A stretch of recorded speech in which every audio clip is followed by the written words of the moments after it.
Yo, yo, yo, what up, though? It's Chris Platte. Welcome back to the Rap Cave podcast. As always, I'm your host, Chris Platte, a.k.a. Platte Paz, with my dog, Birdie. Coming back to you for another little side quest we got. Look, honestly, this article dropped today as we're recording this, and I just want to get to it because I thought it was interesting. Pusha T and No Malice did an interview for the Clipse with GQ. These GQ articles, man, they're funny, man. They always seem to be. They be typing out the whole interview. Yeah, typing out the whole interview. Just drop the video. That's gotta be. That's gotta be 2025. I know. So there was a lot of stuff to talk about. Obviously, there was the confirmation of the Kendrick song, which a lot of people were paying attention to. There was the questions about Drake. There was the questions about Kanye. And we will get into all that, of course, because we love the messy shit. But it was dope to overall kind of hear them really talk about the creative process of their album and where they were at. And I think this album is going to be phenomenal when it comes. So I'm excited for that. But I want to say, with everything that happened, like I said, you got the Ye stuff where he says, Ye knows that we're not friends because I don't see him as a man. He's got the Kendrick stuff where he mentions Kendrick. He's like, yes, Kendrick's on the album. Yes, this song was recorded a while ago. Actually, the reason this song has taken so long to come out, this whole album's taken so long to come out, is because Kendrick Lamar was on it. And apparently, UMG and Def Jam did not want the optics of it to drop with two of Drake's nemesises. I don't know the word for plural nemesis, but enemies, we'll say that. Two of them linking up on a song together. There was that, which was a very interesting quote from Pusha T there. There was him confirming, hey, yo, I'm going to shoot at Jim Jones and somebody else on this album. As great as the interview was, and there was a lot of it that talked about the brotherhood, about finding that balance. Personally, some of the things I'm going to be interested in, seeing how the album works, seeing how they split that, No Malice being the man of God that he is, and Pusha T's rapping about the stuff that he raps about. So I'm curious to see how that will play out throughout the album. So all that stuff is in there. But I feel like with this rollout, he's tweeting the Instagram, I'm not playing with none of you. I'm not friends with any of you. It feels a bit gamey to me. It feels like a game rollout where it's like, here, let me throw this quotable or this controversial snippet out here where I'm name dropping. I don't know. I feel like there's a lot of names coming for what should be an album that's going to be focused on Pusha T and Clipse and No Malice and some of the best lyricists of the last 2 decades. I feel like that should be the focus. I think ultimately it will be, but right now, the rollout seems to be a lot about other people. And that's where I'm at with it. So I kind of felt a little bit of a way. We could break into the other sectors of it, specifically the things I mentioned. But did you kind of get that feeling going through the article? I'm going to say this right now. This got to be clear as shit. Pusha T is literally behind this whole rollout. 100%. No Malice don't want to do that. I don't think Malice he's chilling. Doing anything. You know what I'm saying? Pusha T begged him to rap. Bro, I can tell. Yeah. Because Pusha T, one thing about Pusha T, he know how to make sure you keep an eye on what's to come. You know what I'm saying? He do a lot of shit like that to make you just all right, I gotta see what he about to. He talks so coded that it just gets you. You know what I'm saying? So I'm low key excited. I ain't gonna lie. And is there supposed to be a lot of features on the album? I don't think a lot of features. We know 2 that exist. We know Stove God Cooks. We know Kendrick. We know that the Push feature that he was waiting on, that he was doing promos for 3 months talking about the album's done, I'm just waiting on one feature, is not the Kendrick feature. That was actually recorded over a year ago. So I kind of think that's Jay-Z. I feel like it has to be Jay-Z. I think they need a good amount we'll see. A good amount. But I don't know how many features are on. I would expect minimal. I would expect at max it's 13 songs, 5. I think they need 5. If they got 13 songs, we need at least 5 features on 5 different songs. That's what I think. I think Only we'll get because, 5. Listen, man. I heard the little Junebug shit Malice dropped. You know what I'm saying? We started rapping after a minute. That's just buns, man. That's just not gonna. That's just not gonna come. Yeah, you ain't never heard that? It's called like Junebug or something. Oh, Malice? No. Yeah. He dropped some shit like that. And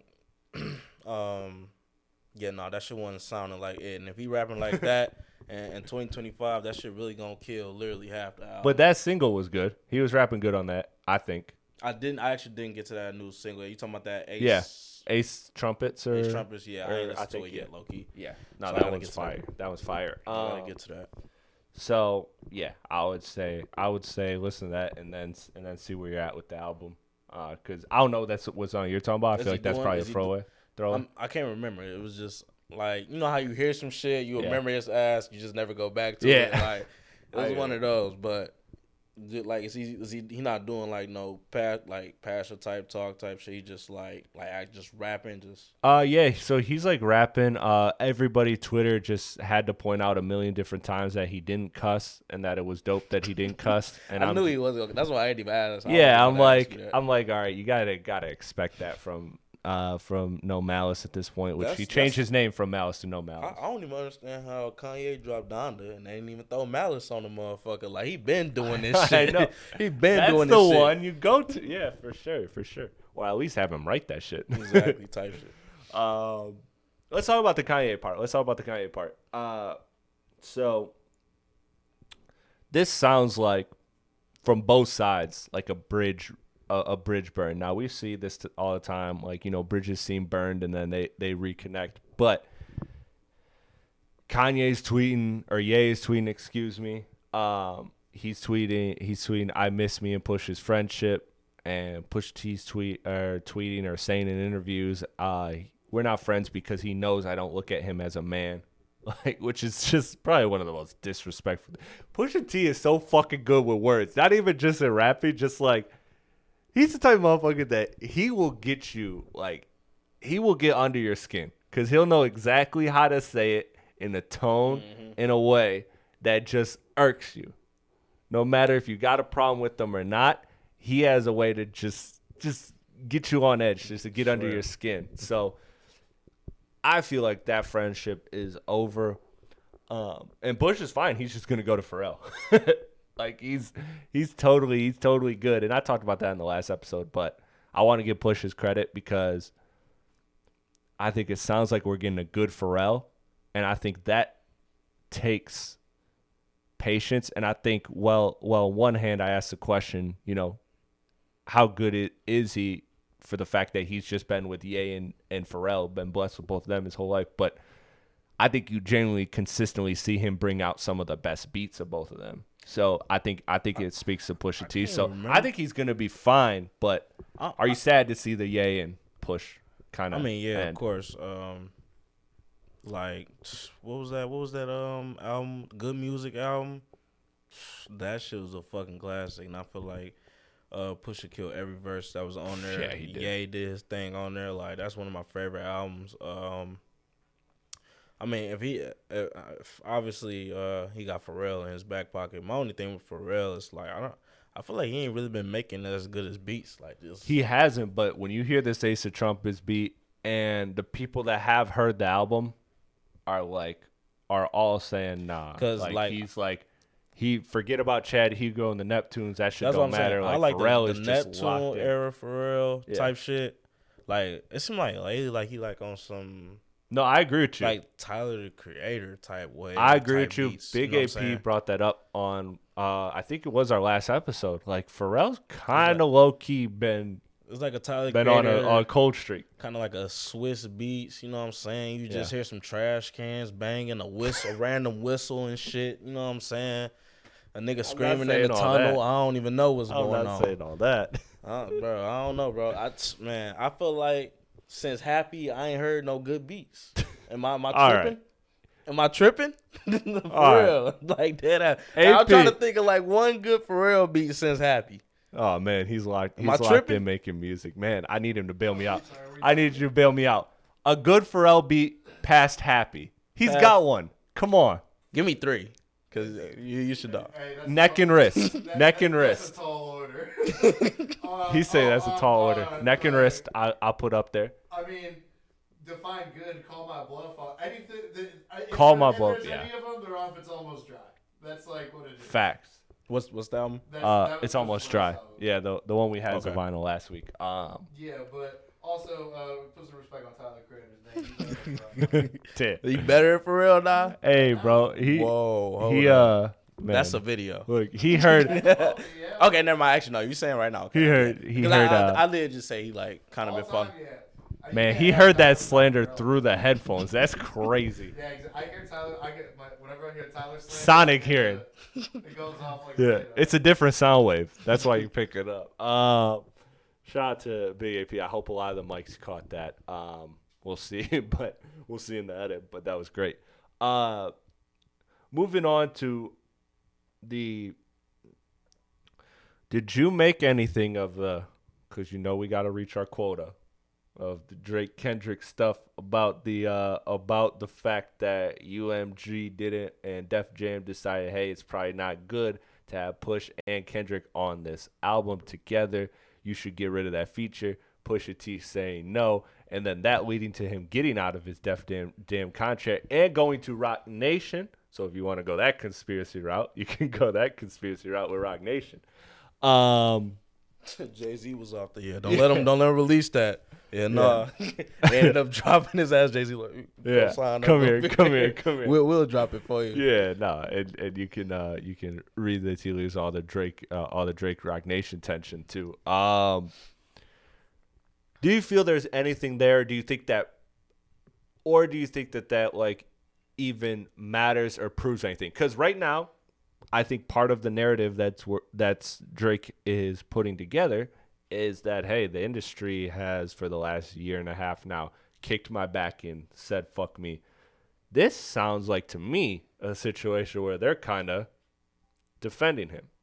So again, this is from Pusha T, so we don't know how true it is. Again, Pusha T's surgical with his words. Right. So you saying, but so how long ago was this? So it wasn't. So this was recorded in 2024. 2024. The Kendrick and the Push collab. I'm not. And they have maintained several times this does not have shots at Drake in it, or even shots that can be interpreted as shots, but people gonna do their reaching when it comes out anyways.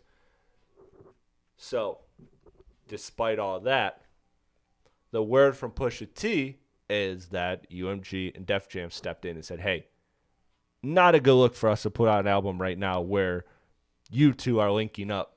Drake's nemesis. Again, I'll go to enemies because I can't say that plural.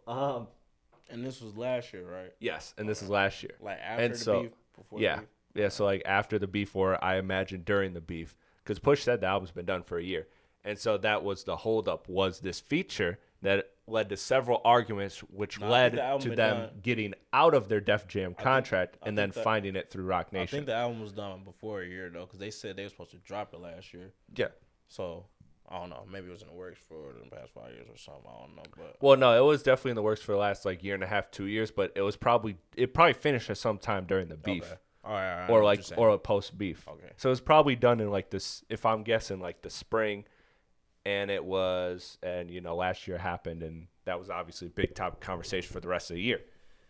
So, do you put any stock in that? Is there anything about that, or is that just a nothing burger? I don't know. I don't know. Maybe UMG was just trying to make sure they keep their tracks covered, because you know what I'm saying. If was this before or after the beginning of the lawsuit? So that part we don't know. He just referenced that this verse has been done for a year. So if you do the math, I'm assuming it's probably either while the battle's happening or after the battle it happened, but probably before the lawsuit, because the lawsuit hit in November. Okay. Yeah, because I was about to say, obviously if they know they about to get that case, I would. But also too, the thing about the lawsuit is that we've heard is that Drake was threatening legal action in June and July of last year. Yeah, so it still could have been while it was on the precipice of it happening. You know what I mean? So that's definitely that could be a factor. What you're saying could be a factor.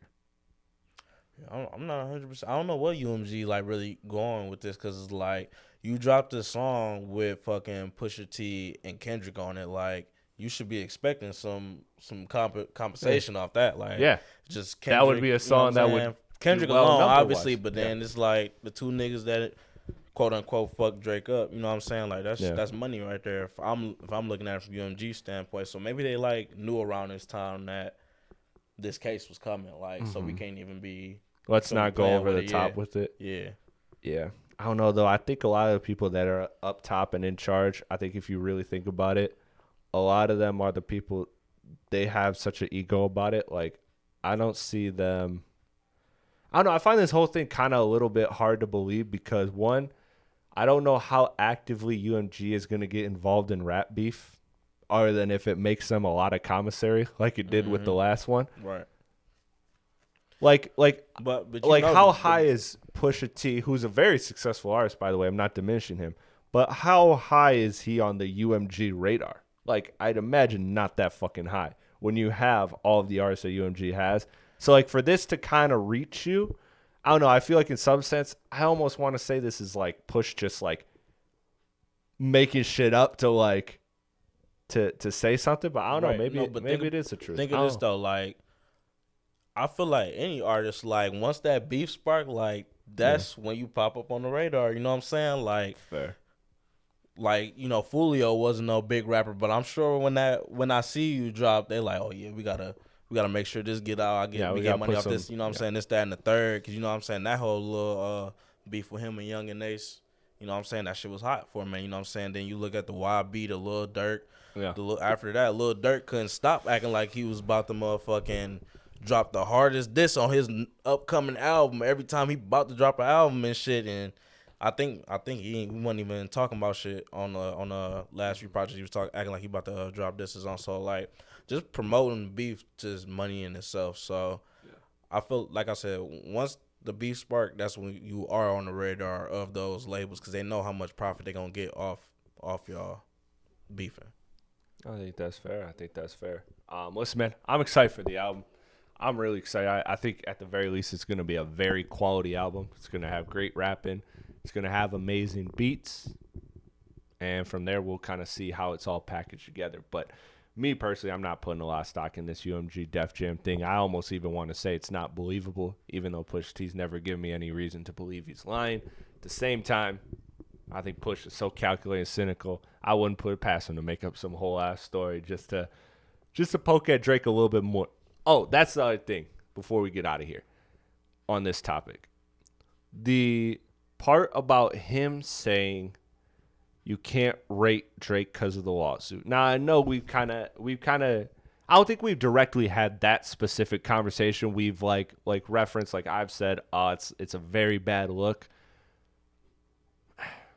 How much do you put into that kind of thinking, into that kind of ideology? Again, it's coming from Pusha T, someone who hates Drake, so, you know, take it with a grain of salt. But that concept, because he's certainly not the only person that feels like that. That feels like Drake suing is anti-hip-hop. Fuck Drake. We can't put him on the list anymore. We can't rate him. We can't do all of that. Where are you at with that kind of conversation, that kind of perspective? I mean, if we take Kendrick out the lawsuit, are we having the same conversation? Are we even having a conversation? I don't think so. So that's why I feel like it's just real disingenuous when people keep pushing this narrative only because Kendrick's name is attached to it. And yes, obviously he beat Drake in the battle. So it's like him doing that right after the battle just seems a way. I don't think it's all the way that. I think it's also, I mean, you got to look at Drake's career. Drake's career, he's had a lot of the media against him. Mm-hmm.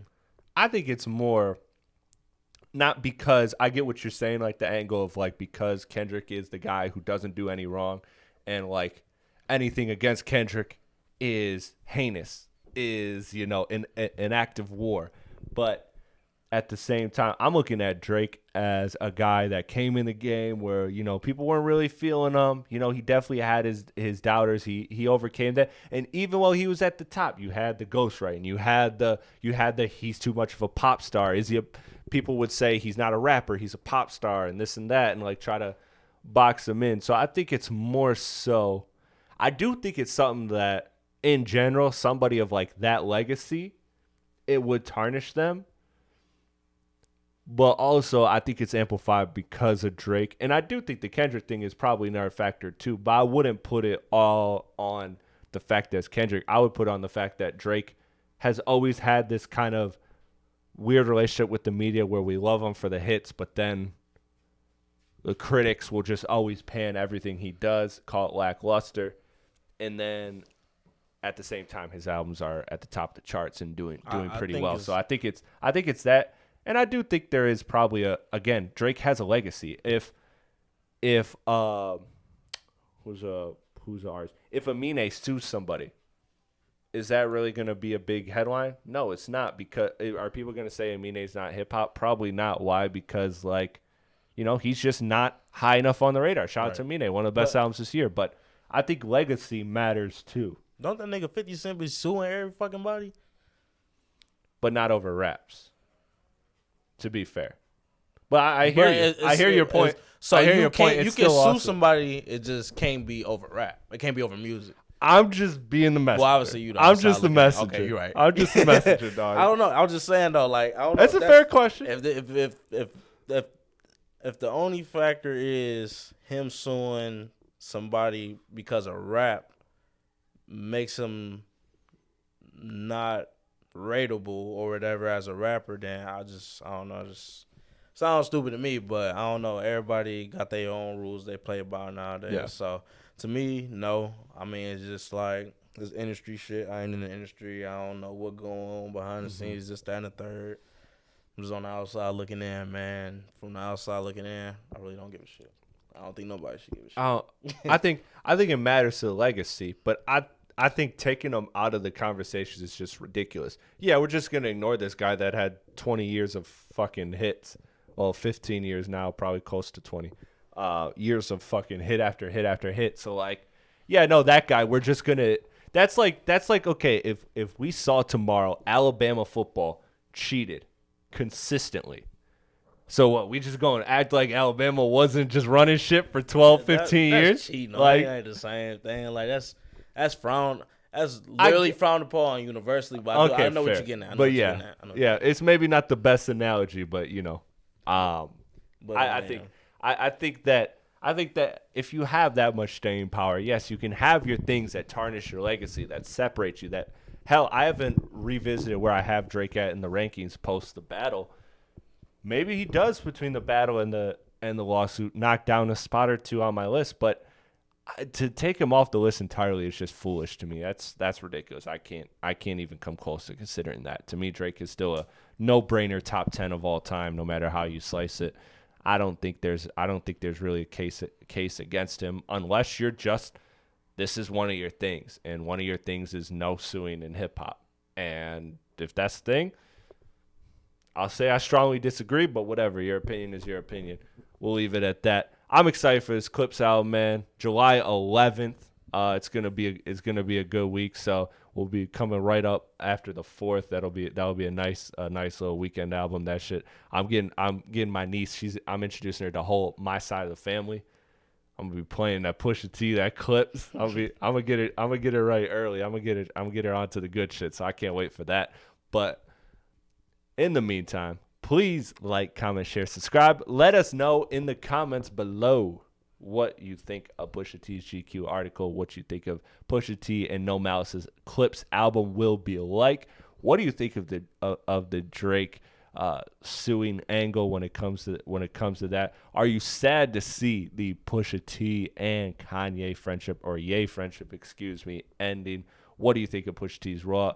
All that and more, please let us know in the comments below. And, of course, let us know what you want to hear next on this podcast. We will see you next time. Peace out.